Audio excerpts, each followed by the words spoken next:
Welcome back to Timo's Dinky Detailing. Today I'm doing a Dinky 267 Cadillac Superior ambulance. This is a model, I've done one recently and I restored that to mostly its original condition. This one I'm going to do, customize it a little bit. You can see it's missing the back door, it's missing one of the beacon lights in the top, those pointy 1959 Cadillac beacon lights. And the rest of it's all there. The stickers on the windows are very poor. I'm not happy with those, so I'm going to do something about that. So here you have missing door, missing lights, and the rest of it's pretty much there. This one's held together with a screw. This is a screw that's put in the factory, and it molds its own thread. It's not a cut thread, so I'm going to put a regular screw and cut the thread because it's hard to replace those dinky screws. So I'm going to take out the interior. It's pretty straightforward to take this one apart. The glass is glued to the seats, and look inside. Something I didn't notice when I was doing this, the beacon lights, both of them are in there, so that one was stuck between the window and the wall. So I'll get these bumpers off. They're loose, so I just thought I'd pry them off, and I'm just going to have to glue those back on in the end. And these ones, I've learned how to take these out. They actually come out really easily if you just finesse them out. And they're held in place actually by the window glass.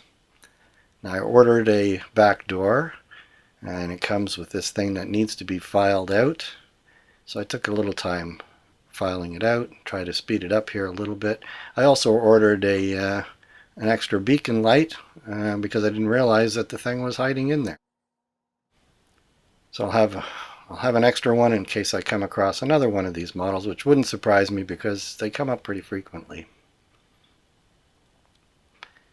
So you can see it's a lot of work. This is the casting I got from Model Supply, which is Steve Flowers in the Kingdom of Auixe, and it takes a little bit of filing to finish them off, but it's pretty accurate to the original once you clean out the extra material, the flash. So it spent a bit of time, and same with the door. The door is in pretty good condition, doesn't need much, just a little bit of touch-up. Test that it fits, and then do the window edges.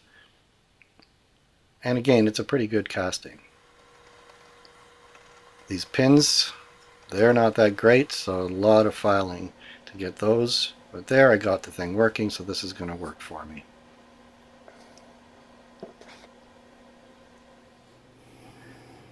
So we got the front bumper assembly with the grille and lights, and the rear bumper, and they're very corroded, so I'm trying with a bit of Scotch-Brite, and I'm not really getting anywhere. So these are going to go, I'm going to brush them with a wire wheel, and then I'm going to put the chrome paint on them. So now, front one's missing one wheel and hub, and the other hub on that one actually is damaged. So I'm going to have to replace that. I see if I have any extras. And I'm going to take these springs off because I find that they get bent and they're not springy anymore. And I'll drill those out and put a thread in them. So I'm putting in the milling machine. And I'm going, again, I've done this before, I'm going right through. I know it's going to leave the screw coming out in the bottom, but how many people actually look at the bottom of my toys? And if they see a screw, I don't think it's going to upset them too much. Here I'm using this tap. This is a spiral tap for going into blind holes because the chips come upward. Don't need it here, except that it has a nice long point, and I could put that little guide in my milling machine so that it follows on a spring, so it keeps it perfectly straight. Now I take the rest of the rivet off, and I go to do the back one. Same process, sped up quite a bit.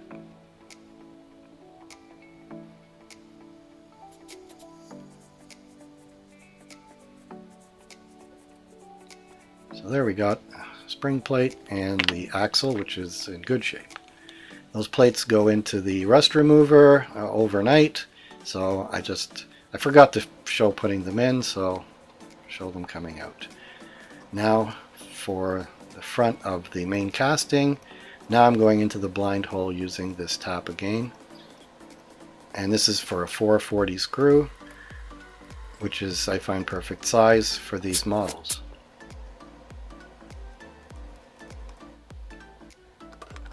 So that's ready. Now I can strip the paint. So it goes into my little plastic container with the other painted parts, which is the base. I've gone outside now, and the boiling water and the caustic soda, and that's done a pretty good job. And stripped the base pretty good too. So I brush up these castings on the wire brush, and it looks in pretty good shape. There's not much needs to be done on this one. There's no serious damage, and the original casting is pretty reasonable. Same with the base. So the base gets the what is it, satin black rattle can paint, and this one's getting a primer base coat, obviously speeded up quite a bit. And my fresh casting for the rear door. Now I realized after putting primer on it that I wanted to fill that hole. I'm not going to be using, this one has the flashing light when you roll it, has that cam on the rear wheel. I'm going to be filling this hole and putting a better looking beacon on the top. So I put some aluminum duct tape on there, and I'm going to fill it with JB Weld. You can see I put some the sticky back of that tape. I didn't want it sticking to the JB Weld, so I put some baking soda on it so that it would release. And you can see how good that tape is. It's hard to get off. It doesn't even take off the primer and doesn't take off the JB Weld. It's not perfect, so I have to go in with my Bondo glazing putty and then put another coat of paint on it. Now the grill, I don't want to paint too much of the chrome paint. I've put a coat of silver paint from the can. It looks pretty much the same as it started because it's not a shiny type of paint, but I put in the for the grill some gray panel stuff, and I painted the headlights white. And so I'm showing this quickly because I don't want these videos to go on too long showing details like painting every brush stroke. And here I've speeded it up, but I'm putting the chrome just on the bottom part that needs to be shiny. And I wound up putting 2 coats. I waited for the coat to dry, and I did it again so that it would be properly shiny. A little research, I found that this part of it's actually bodywork, and so I wanted to paint that the body color. And here I've brushed up these beacon lights on the front. Again, these pointy beacon lights were from the 1959 Cadillac, and when they did the ambulance, it looked so cool. They decided to keep using them. This is I think a 65 Cadillac, and they didn't have those beacon lights except in 1959, but those beacon lights stayed until the 70s. And I kind of miss them because they just look really cool. So here I've painted it up. The body's going to be, I've chosen a gold color, and this is metallic gold, and I put the leveling thinner, which lets it dry slower, and then it levels the paint.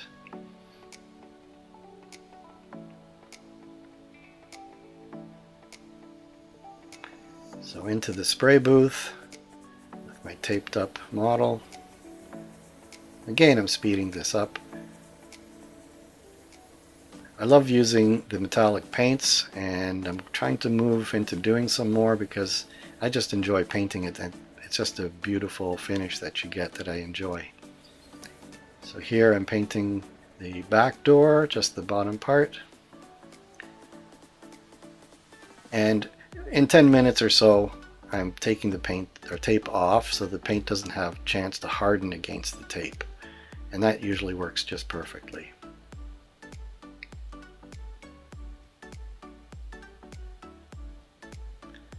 Same thing with the main casting. You can see I protected the interior so it's white instead of gold, which I think looks better in the final model.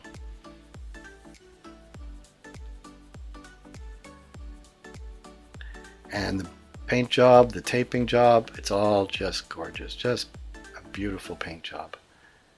So here I'm doing chrome for the back bumper, and you can see I had a little lava flow from the small one. It's a little bit tricky working with that silver stuff, and I'm not fond of doing that.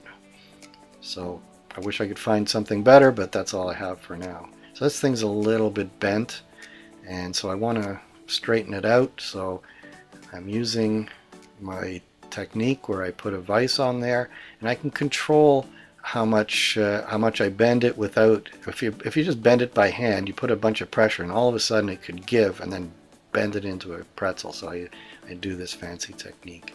So here I've printed some hubs, 3D printed them, designed them, and here I'm painting the chrome paint. But it doesn't look good enough, so I got to go to the. It was the metallic, but I'm going to the chrome, and I've made 3 of them. I only need 1. I had 1 extra wheel, but I'm missing 1, so I decided I'm not gonna go spending a fortune. I'm gonna try and do it myself, and so I've come up with this design, and I'm going to be putting it on the axle already. I'm making a new axle. This is a pop rivet that has an aluminum shaft. It's much easier to work with. And I got to get the length correct. I'm using my cutoff tool. It's pliers that I've ground the jaws off of them so that the cutting part is right there, and I can get in anywhere. And my design here, I can pull. I had to glue it to the axle first so I could pull it over the wheel, because otherwise that chrome paint gets so damaged so easily you can't even put the wheel on, or the wheel onto the hub without damaging the paint. So I put my extra wheel onto that one, and I've got myself an axle, and then the other axle is just fine the way it is.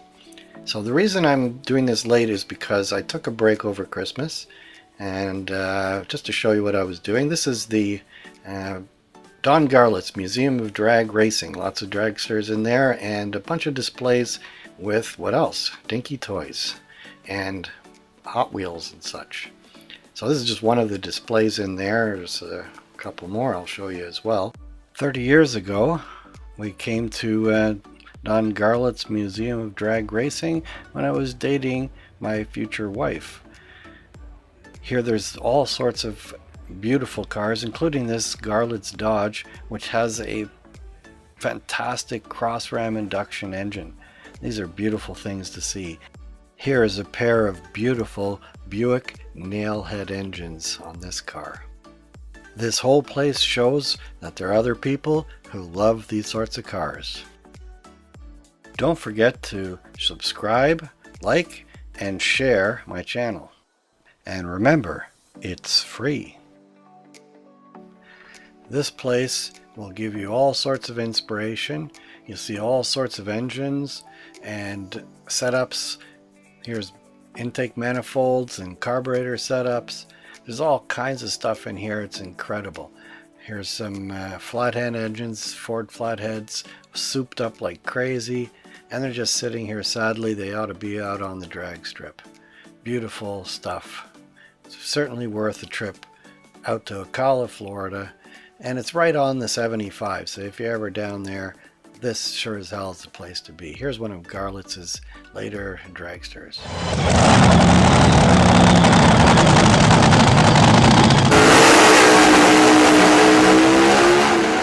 Here you'll be interested to see Don Prudhomme's dragster that has sponsorship from Hot Wheels. That was pleasant to see. I thought I needed to show you that. So back to Canada, back to the cold, and back to this model.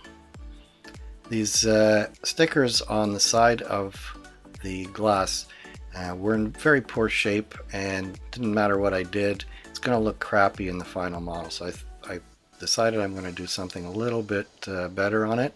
So I had to take the old decals off, or the stickers. They're really stickers, they're not decals.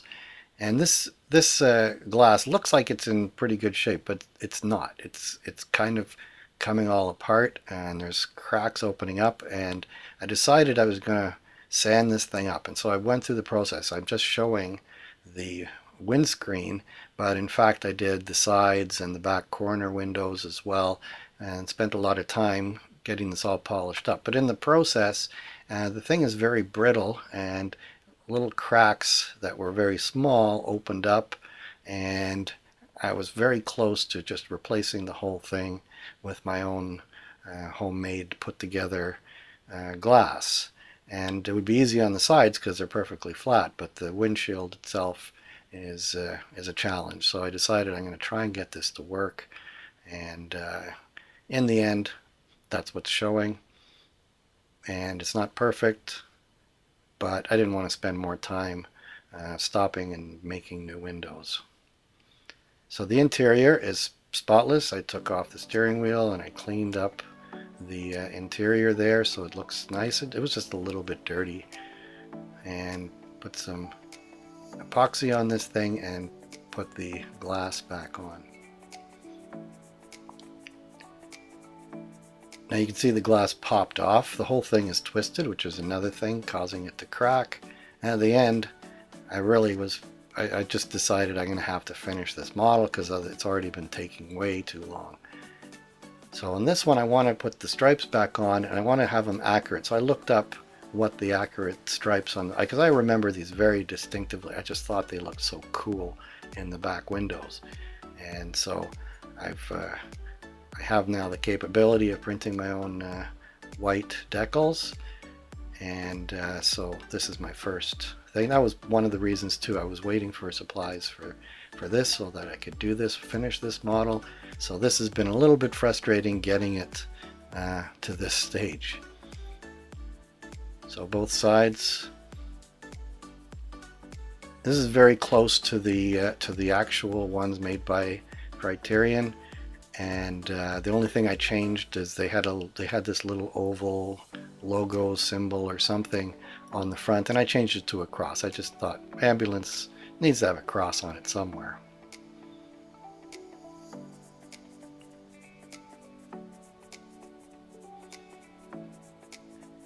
So it's quite a process with these with a big decal like that, but these ones are pretty good, and they don't break, they don't get stuck too early, and they look pretty good. I changed the side ones. This looks more like the Criterion version. It says emergency, so it looks a little different from the original. It's meant to be a custom one, this one, and so I want to make it my way. Now I did this in 2 stages, and I'm still learning how to do these things. So you have to turn them into black. So I turned it into black, and the cross, which was red, came out kind of a gray. And what I should have done is made the whole thing white, and then put the cross would look better if it had a full white instead of a kind of a clear. Speaking of clear, this is clear coat I'm putting on top of the whole model after putting those decals on, and the base. And for the rear window, I've cut a rear window and put holes in it for fitting onto into those 3 holes. And instead of clear paint, I tried making a blue decal. I have the color laser printer, so I can make a whole blue decal, and that seems to have worked pretty good. And one nice decal on the back door.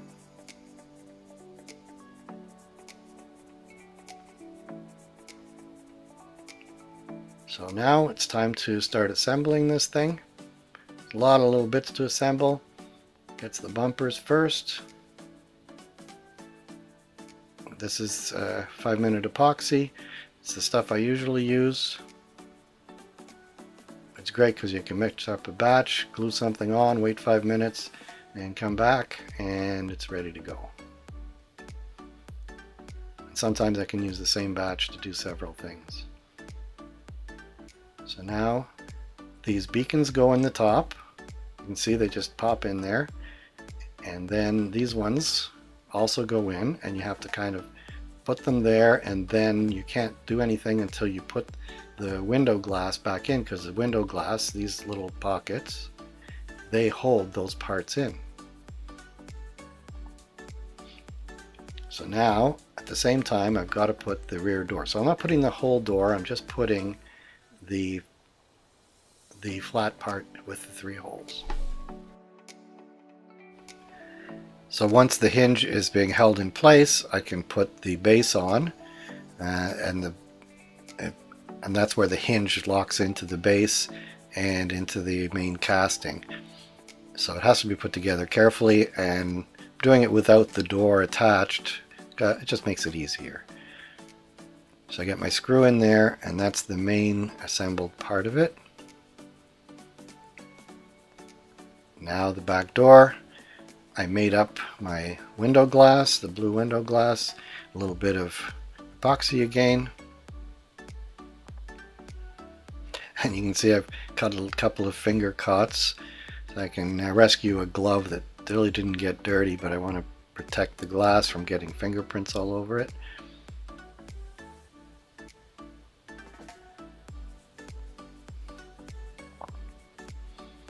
So a little bit more epoxy from the same batch. And then the tricky part is pressing this thing in without the glue squeezing out in the wrong places. So there we go. Now I can adjust the door into the right position, and that's actually moving it against those posts, and then leave it for 5 minutes. Now, I didn't get all my detailing done. I should have done this before assembly, but I realized I want it done, so I'm going to do it. I'm going to paint that stripe along the side. That's it's that little raised strip so that you don't scratch your door every time you bump into another car. You just bump that person's car instead. But anyway, so into the spray booth, I've only taped up half of it. And it's easier if I just make kind of a wall. Get that tape off. And once again, I'm using this flexible tape. It's brilliant. If you are doing this kind of taping, I'd say it's worth doing. It's a plastic tape. It's like a white electrical tape. But it's great. It doesn't let anything through. And it's also flexible, so you can go around corners and curves a little bit. So it turned out absolutely perfect, even though it's on an assembled model. Now this detailing, normally I would wait till the end.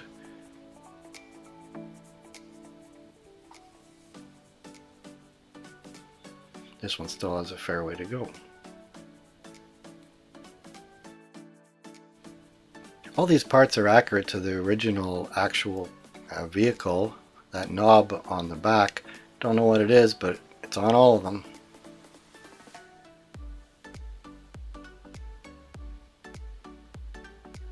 And we put in some license plates.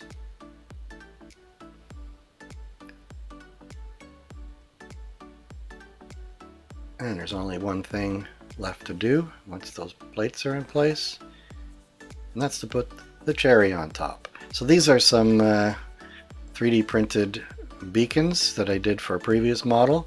So I chose one of the red beacons, and I made up, I'm not showing you the machining, but I made up a little ring for it on the lathe and put it together, and that goes on top. And I think it looks just fantastic.